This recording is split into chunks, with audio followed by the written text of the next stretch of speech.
Hello, I'm Citrus, and the perfect grade RX-78-2 that I was working on for Killa by Nature 480 is all done, and it's all packed up and ready to ship out from basically. But I'm not uploading the video for that just yet because there's about 3-ish hours of footage for me to go edit through for me to put that together for you guys. So while I'm putting that together, I'm going to show you guys this. So I'm not usually one for the, I don't know what you call it, like the Supreme and Bathing Ape and that kind of stuff, but my girlfriend kind of keeps up with it. And she convinced me to pick this up because apparently this kind of stuff appreciates like crazy for no reason that I can personally understand. For instance, the Mastermind Perfect Grade RX-78, which is just all black with some stickers with skulls on them, that is like $1,000 for a perfect grade that you can normally buy for about $100. So yeah. Now I wasn't exactly convinced in the beginning because this is basically just the regular RX-78-2 3.0 with green camo on it, and it was for some reason like $100. But yeah, it's actually trading around for that much. I think the last one I saw on Mandrake was about 12,000. So yes, even though this came out relatively recently, it's already started appreciating. So anyway, let's just take a look at what's inside of here. Now I will say, when I started actually looking at this more in person, the design kind of grew on me a little bit because I do quite like the camo look. It looks more interesting than just the regular blue color scheme. And as a matter of fact, I might get rid of my old one if I plan on keeping this. But anyway, I will put this together for you guys. So regular 3.0 manual, and you have this special sheet here that tells you how to put on all of the different markings.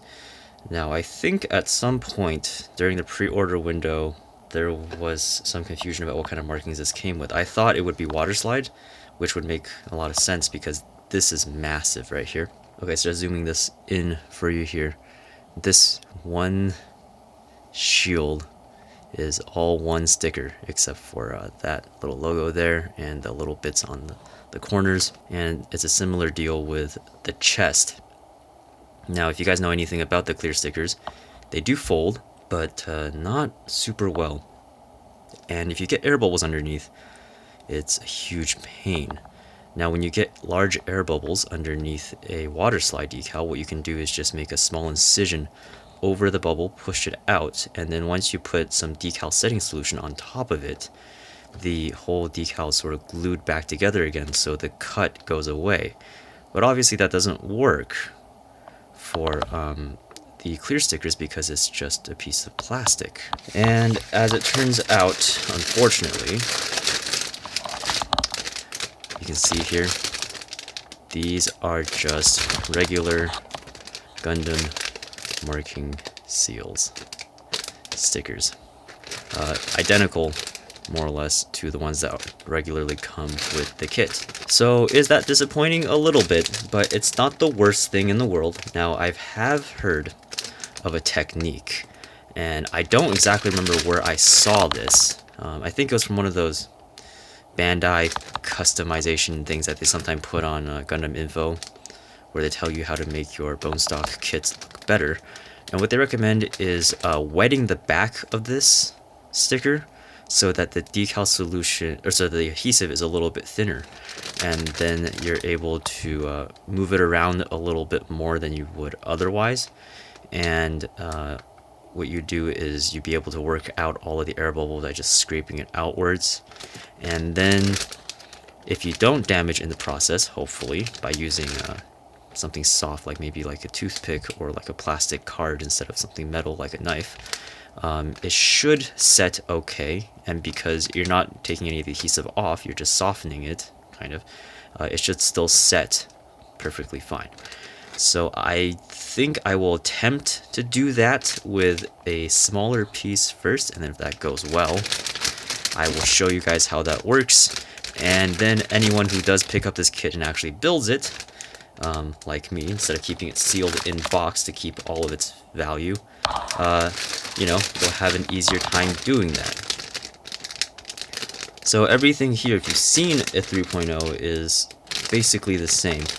I personally really like how this looks, insofar as the part separation and everything, but I'm not a huge fan of the proportions, because the legs to me have always just seemed a little bit too skinny. It's not too bad in 1/144 scale, I think the balance works out okay, but when you have this and you have it next to, say, version 1.5 or even the 2.0 or the origin one, it just looks a little bit,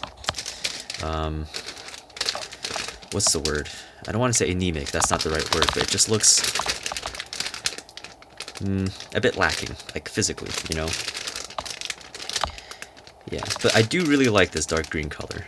It's color we rarely see in Gunpla. Obviously, if you do armor modeling, it's very common, but I really like it when kits have like a more realistic color tone on them.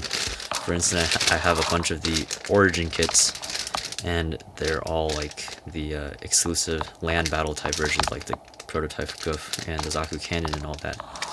So, huge fan of that aesthetic. So, 3.0 of course also has tons of surface detail. You can see panel lines on every piece, everywhere. And yeah. So, I don't know how.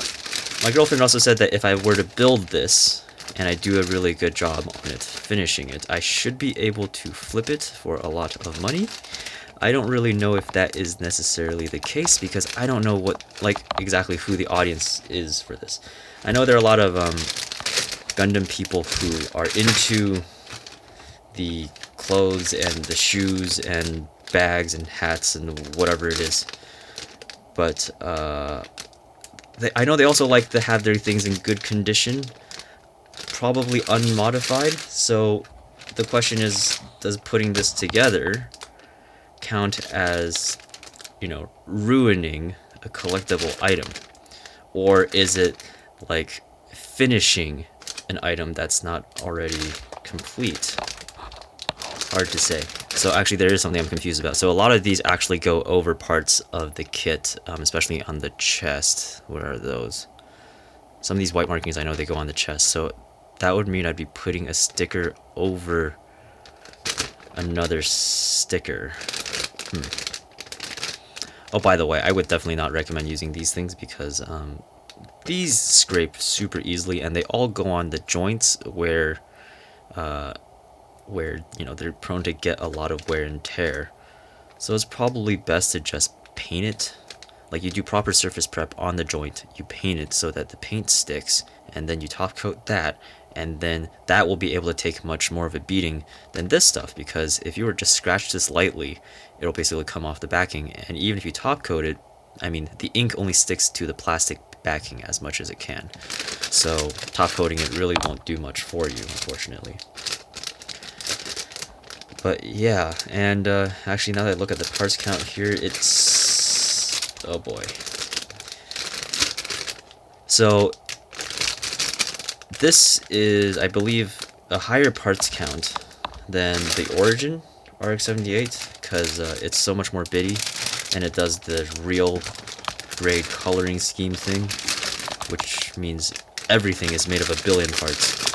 So I think this actually might be a higher parts count than the perfect grade that I just finished.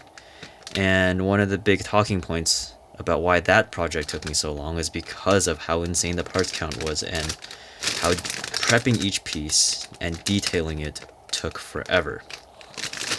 So I have no idea how long this is going to take me. Also, because the last couple of 100 kits I built for you guys are all kind of old and not too complicated, whereas this has... I mean, this manual is already thicker than the Perfect Grades manual, and this is full size, none of that narrow format or anything. So yeah, there is a lot to put together. Let's just flip to a page. Let's look at the arms, for instance. That was the most complex part, I think, of the Perfect Grade RX-78. And if we take a look here, so this part's pretty straightforward. Okay, like that's a little bit unnecessary, right? But see, 2 pieces for the slide. Okay, so 4 pieces for this middle bit, which is just the upper forearm. 3 pieces for the lower forearm. 1, 2, 3, 5.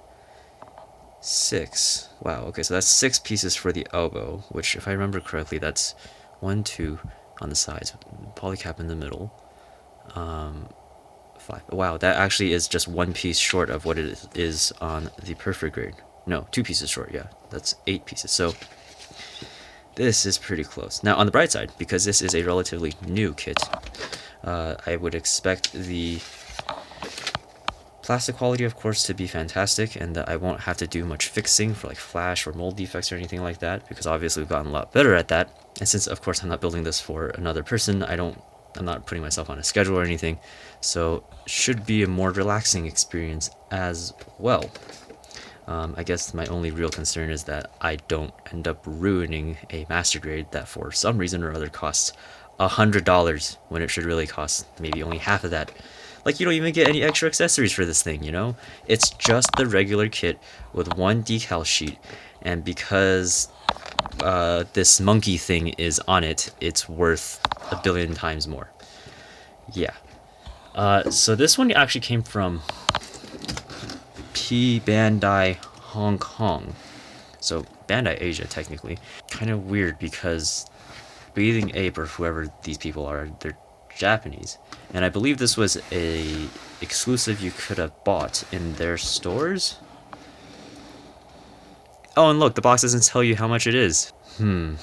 Okay. Oh, and I think this morning's really funny right here. This box is for delivery purposes only. An exchange request for a new box due to any damage or stain cannot be accepted.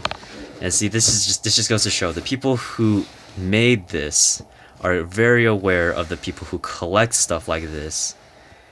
And yeah, okay. So, wish me luck. I'll be back with this maybe in a week or two. And yeah, thank you for watching, and I'll see you guys next time. Maybe it's drinking the water. Maybe.